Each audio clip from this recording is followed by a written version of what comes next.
¿Qué es la agricultura? Esto es bien importante. ¿Qué es la agricultura?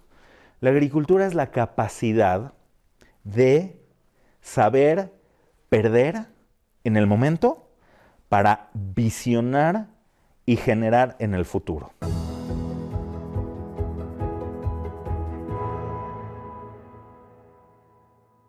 El tema de hoy que vamos a ver tiene mucha amplitud, pero lo podemos aplicar en todos los aspectos de la vida.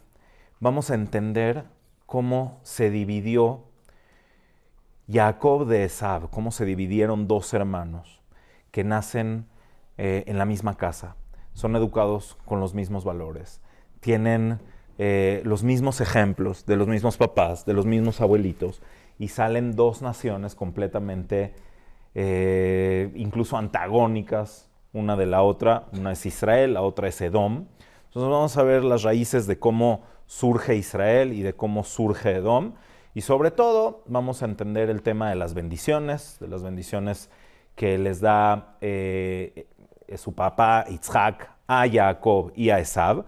Y también el tema de la primogenitura, toda esta narrativa que tenemos en la Torá acerca de la primogenitura que le debería haber correspondido a Esav, le tocaba a Esav, y al final se la entrega a Jacob. Entonces vamos a ver primero la base de lo que la Torá cuenta, por si cualquiera no la sabe bien, entonces para que estemos ubicados en la historia de lo que dice la Torá, y a partir de ahí vamos a lo que sigue. Entonces tenemos el nacimiento de Jacob y Esav. Rivka está embarazada de ambos, obviamente sin saber que tiene dos hijos en su vientre. Entonces tenía la Torah dice que están en un constante movimiento. Se mueven dentro de ella sus hijos. Y ella se angustia mucho por este movimiento que tiene en su vientre, en su vientre cuando está gestando a estos dos bebés. ¿Por qué? El Midrash explica. El Midrash explica que cuando pasaba en algún lugar donde había una espiritualidad elevada, algo bueno, algo bonito, algo trascendental, entonces ese bebé que ella tenía ahí se movía. Y entonces esto le daba mucha alegría a Rivka, porque decía, bueno, entonces este bebé que tengo aquí dentro de mí es un bebé que tiene una tendencia espiritual, que tiene una tendencia buena. Pero pasaba por un lugar que tenía una influencia espiritual muy negativa o algo muy malo y también se movía, como queriendo salir. Entonces ella pensaba que tenía adentro a un ser contradictorio, que tenía adentro de sí a un ser que tenía tendencias de lo positivo y muy marcadas y también tendencias negativas muy marcadas. Y eso la angustió mucho. Entonces el tener ese movimiento en su vientre hizo que fuera, todo esto de acuerdo al Midrash, ¿ok? Acuérdense que los Midrashim no necesariamente son históricos, pero quieren transmitir ideas profundas. Entonces ella acude con uno de los sabios de su generación, que probablemente haya sido Shem, el hijo de Noach, o Eber, el hijo de Shem, a preguntar qué es lo que está pasando. Y le dijeron de manera profética, no te preocupes, ¿sí? Shene goim bebitnech, tienes a dos naciones en tu vientre, ushne leumim me'aich y paredu, vas a tener a dos naciones que se van a separar de tus entrañas, o sea, ya desde tus entrañas están separados, ul'om mil'om yematz, una nación de la otra va a estar cada vez en pugna, va a ser más fuerte uno o más fuerte el otro, verrab ya'abod tzair, y el mayor va a estar subyugado, va a estar supeditado al joven. Esta es la profecía que recibe Rivka. Nacen estos dos niños, Jacob y Esav. Esav, todo lo que estamos diciendo está en los Midrashim, en el Midrash Rabbah principalmente. Esav es una persona que desde que nace, su constitución física ya aparenta madurez, ¿ok? Por eso se le llamó Esav. Esav significa que ya está hecho. Es un niño que, o sea, como así ya grande, incluso tenía ya cabello, todo según lo que dice el Midrash. Por eso le dijeron, Esav está ya casi hecho. Y el otro es Jacob. ¿Por qué es Jacob? Porque nace tomado del tobillo de su hermano. Entonces, lo tomó del tobillo y le pusieron por eso Jacob. Jacob está tomado del tobillo. Akev es tobillo. Pero hay un juego de palabras interesante acá. Porque Jacob también puede tener que ver con un cierto tipo de engaño. Eso es lo que vamos a ver más adelante. ¿Okay? Entonces, Vaigdelu Nearim, la Torah simplemente dice que los jóvenes crecieron.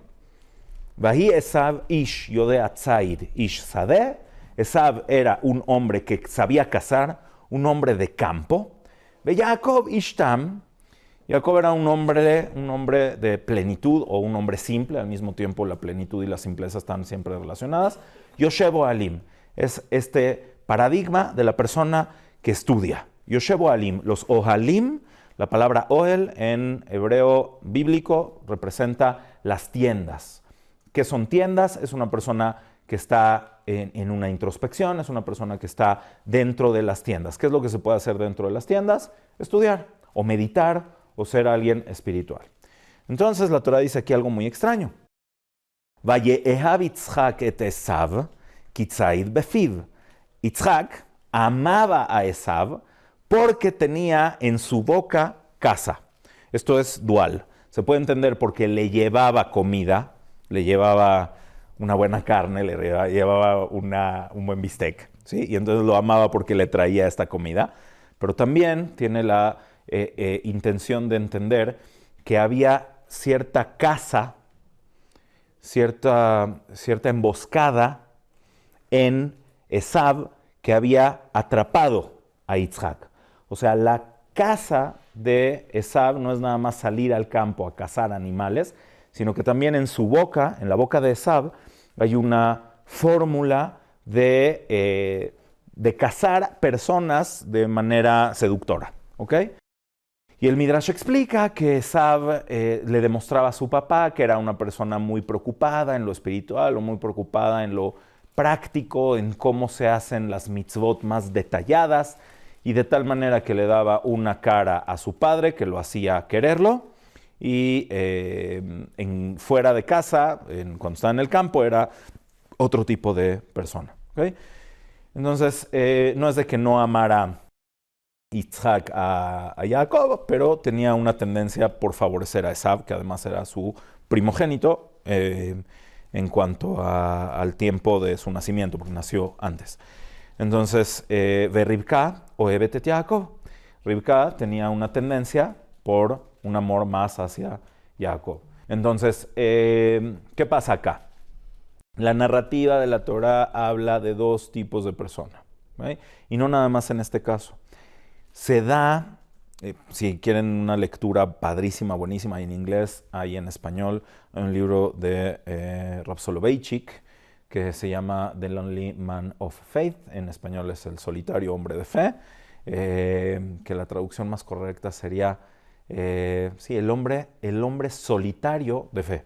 ¿Okay? Pero es muy interesante el libro, no puedo resumirlo todo en una clase, pero esta dicotomía o esta separación entre dos entidades en la humanidad no solamente pasó con Jacob y Esav, pasa con Caín y Hebel. Hay dos narrativas de la creación de Adán en el libro de Bereshit al principio. Entonces vamos a entender que hay un paradigma del ser humano como cazador y un paradigma también como el ser humano que es pasa por ser un agricultor, por ser un pastor, y llega a un nivel de espiritualidad mayor, que es la persona que está en las tiendas dedicado a lo espiritual.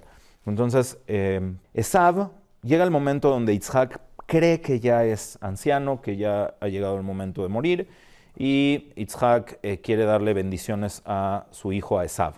Bueno, Yitzhak no era una persona tonta, ¿ok?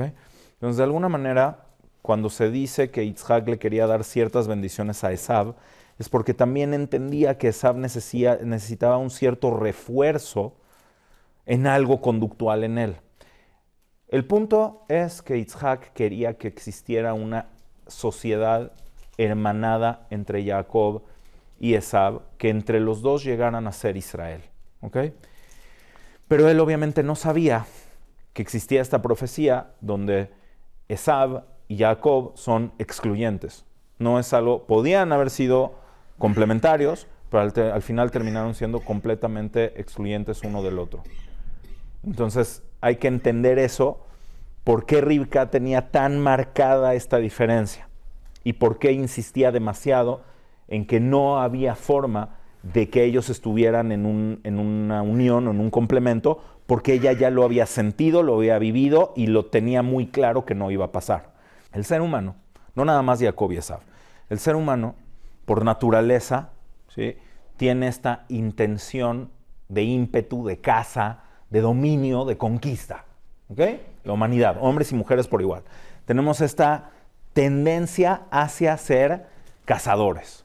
Si lo quieres ver desde un punto de vista antropológico, no me meto en la teoría de la evolución, pero vamos a decir que es muy marcado que en la antigüedad las personas vivían de una manera mucho más agresiva, donde había caza de animales, pero esta caza, esta fórmula de cazar animales, luego también empezó a ser el dominio de otras tribus o de los otros seres humanos que viven del otro lado del río y la conquista de ese otro reino, de esa otra comunidad, ¿sí? Y así se empezaron a hacer reinos e imperios.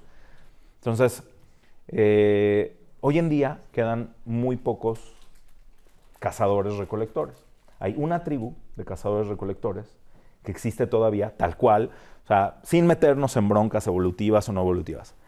Existe todavía una tribu de cazadores-recolectores que se llama la tribu Hetzabe en Tanzania. Bueno, ¿cómo vive esta gente? Son nómadas que se mueven a donde va la manada de los animales. Sí, o sea, van las cebras o van los antílopes, sobre todo, ¿ok? Y estos cuates van siguiéndolos. Se despiertan en la mañana, tienen muchos perros.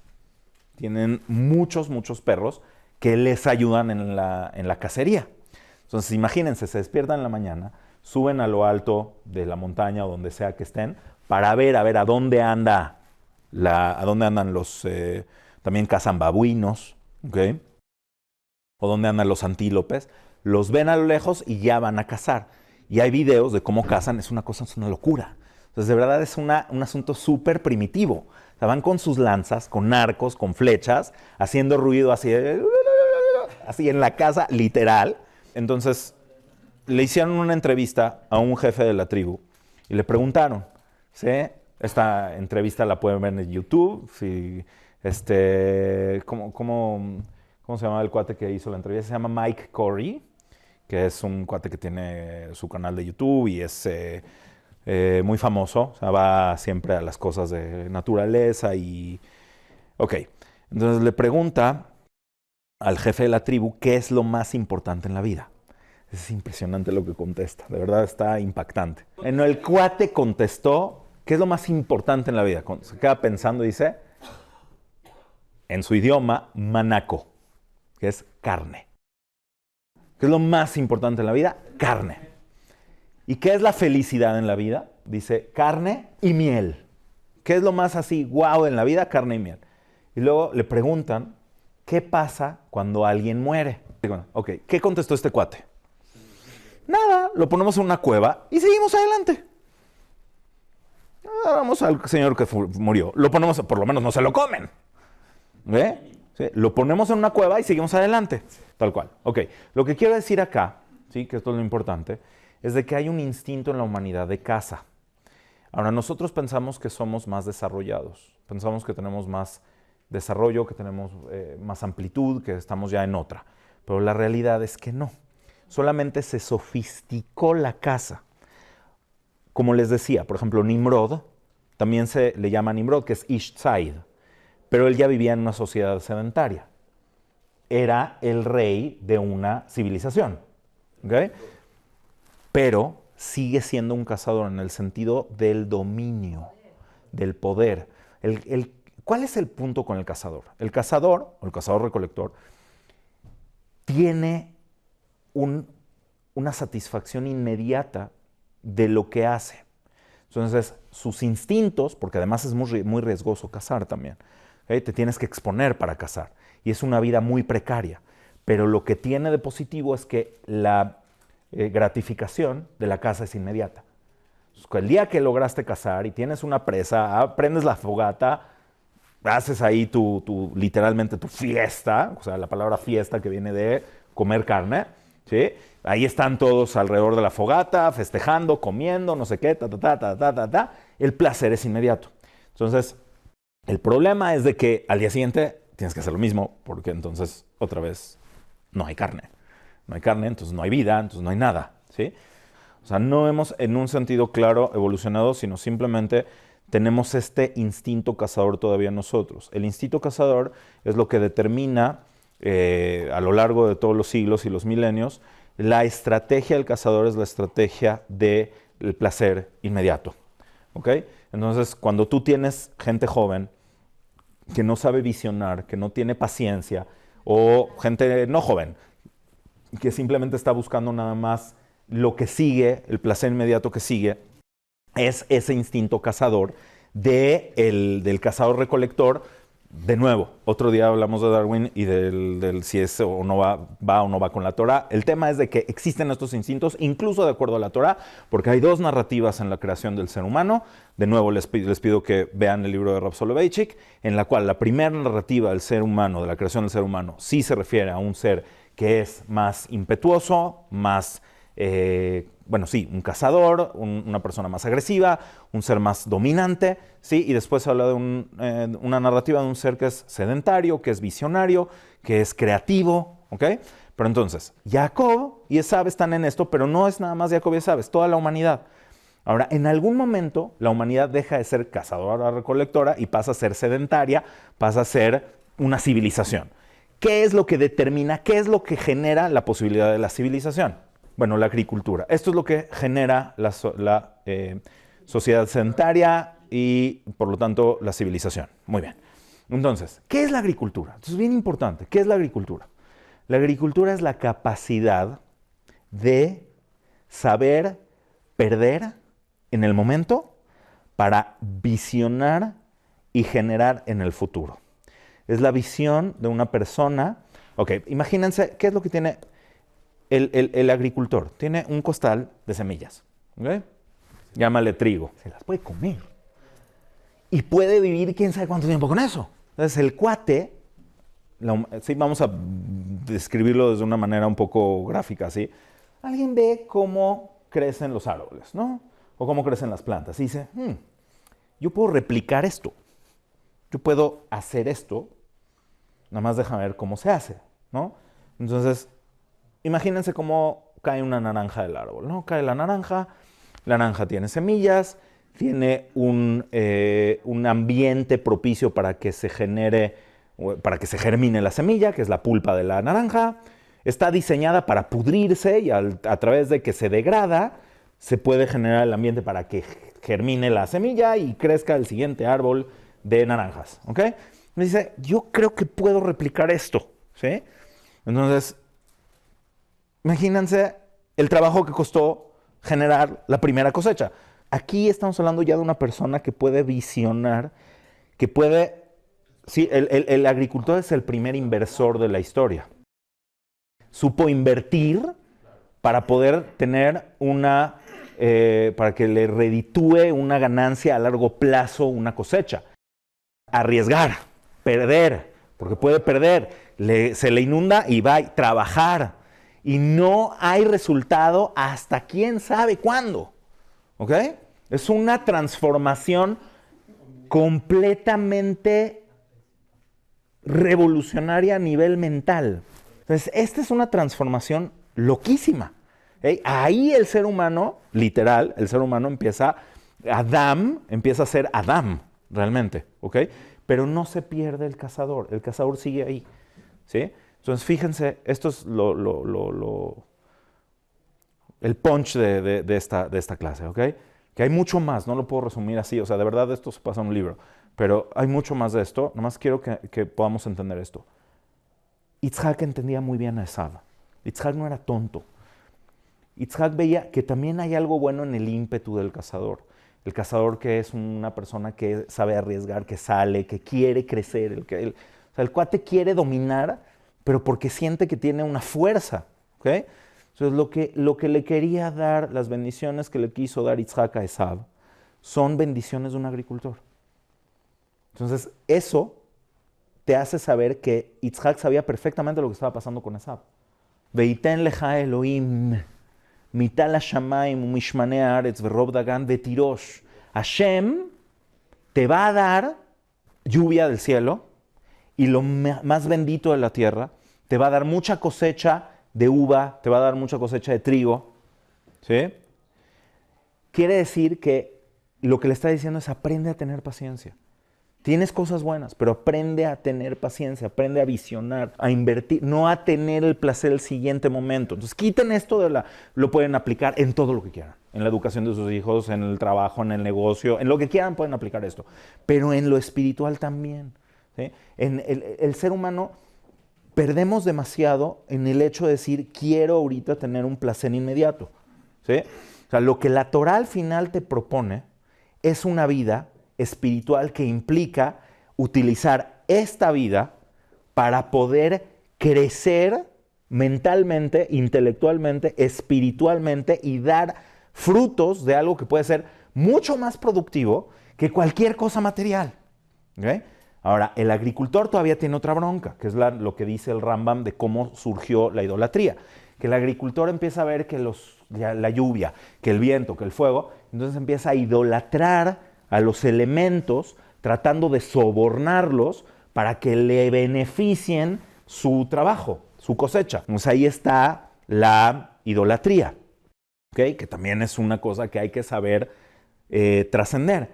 Gente como Abraham Avinu, o sea, lo que hizo, no nada más él, muchas personas, se dieron cuenta de que hay un orden cohesivo en todas estas fuerzas que parecen contradictorias.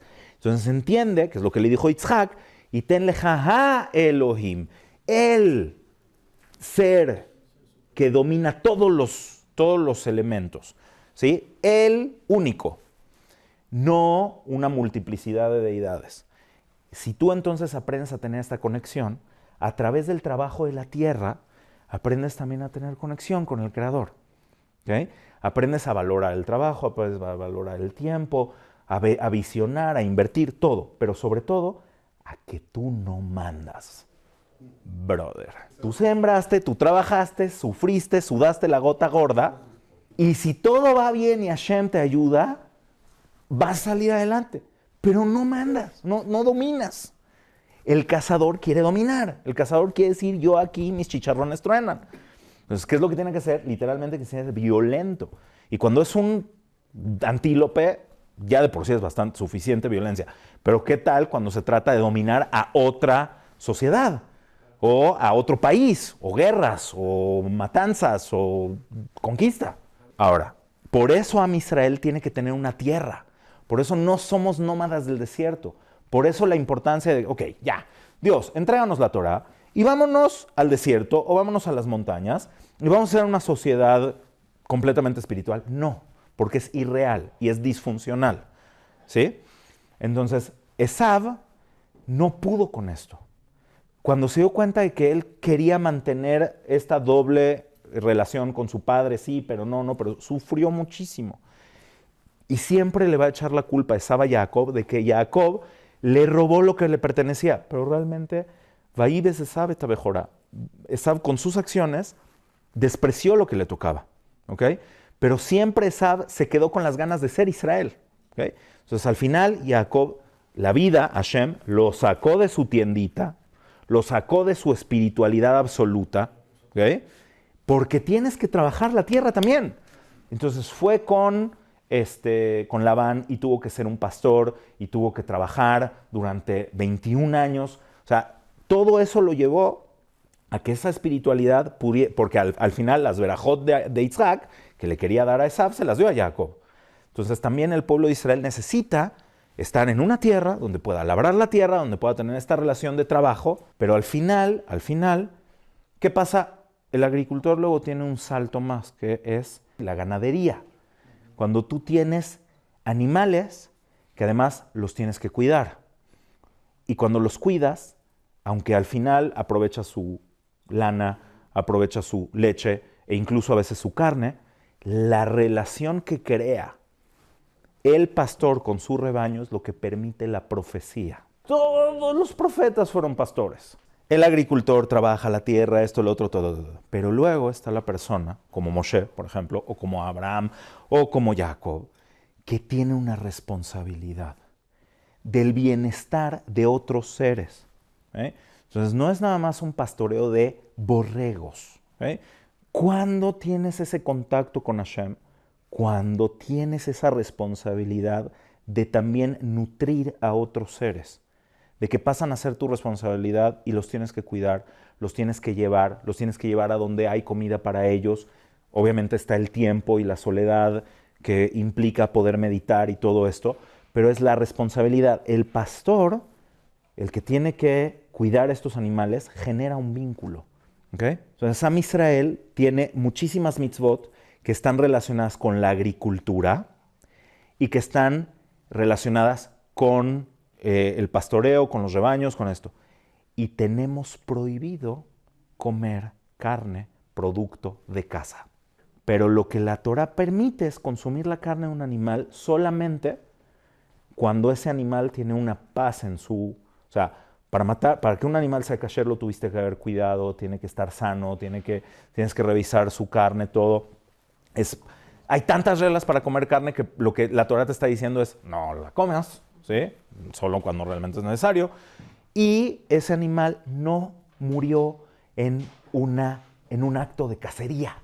No murió en que te saliste, le tiraste una flecha, lanza, no. O sea, tienes que tener al animal en un estado de paz, en un estado de tranquilidad, para poderle hacer shejitá, ¿ok? Y ya después de que le hiciste shejitá, que además es una forma, es una anestesia fisiológica, la shejitá es tema también para otra clase, pero incluso cuando la Torah te permite comer carne, te pone una cantidad enorme de reglas para que reduzcas la violencia. Bottom line, para que cerremos el tema de la clase, la dicotomía o la separación entre Jacob y Esav es una separación en la humanidad entera. ¿Okay? Y entonces esto demuestra cómo la humanidad poco a poco, de acuerdo a la narrativa del Rambam, se va acercando al Creador, va refinando su forma de obtener la vida, pero seguimos en el mismo riesgo de seguir siendo el mismo cazador que Nimrod, que Esav, que la descripción de Adán en un tema impetuoso o posesivo, autócrata, déspota, lo que quieran decir, o podemos tratar de ser personas relacionadas con la tierra, relacionadas con un mundo real donde hay que trabajar. No, la tierra no nada más, la cosecha no tiene que ser una uva o no tiene que ser una espiga, puede ser tu trabajo, puede ser tu negocio, puede ser tu familia, pero hay que saber ver a largo plazo. Adam es la tierra, Adamá, el ser humano es la tierra, tienes que saberte trabajar también a ti mismo, a tus hijos, y crecer y llegar a ser una persona adulta que pueda asumir la responsabilidad de un rebaño, de tu familia, ¿ok? De tu familia, de otros seres que van a empezar a depender de ti, como papá, como mamá, como mentor, como maestro, como lo que sea. Si tienes empleados que trabajan para ti, no te aprovechas de ellos, no los explotas, son parte de una cohesión que te da la posibilidad eventualmente de llegar a una conciencia que te lleva a contactar con Hashem e incluso, en el mejor de los casos, la profecía, ¿ok?